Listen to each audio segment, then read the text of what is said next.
Ano lang, Bolt niya eh. Bolt? bolt lang laman yan.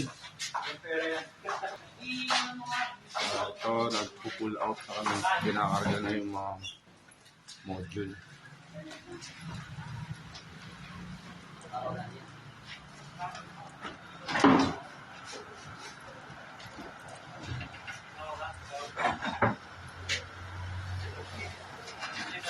Yung module na itong malaki, kaya namin pinasok yung mga maliliit na items. May mga tagging na rin po yan. Napapuntang La Union. Ito po, may mga maliliit na items pong laman ito para magkasya.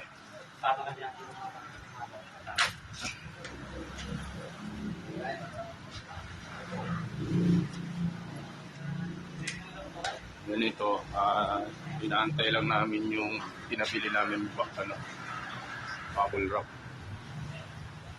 Kinulang mo. Sabi ganito. Yung pinabili yung wrap around, inaantay lang din namin para magplato. Maraming na rin po yan, papuntang La Union.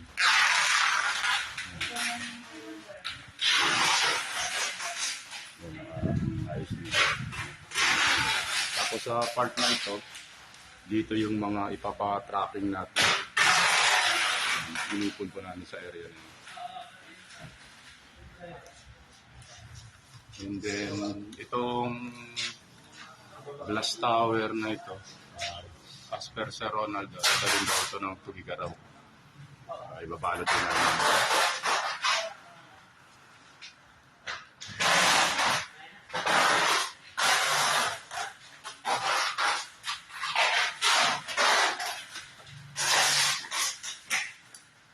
Dito naman sa panel board na to, inaantay lang namin yung desisyon ng may-ari.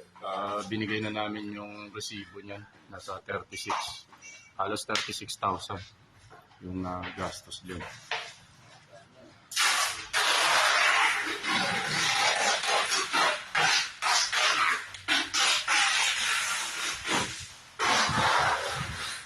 Dito naman sa area nito, yung mga ipapatrapid.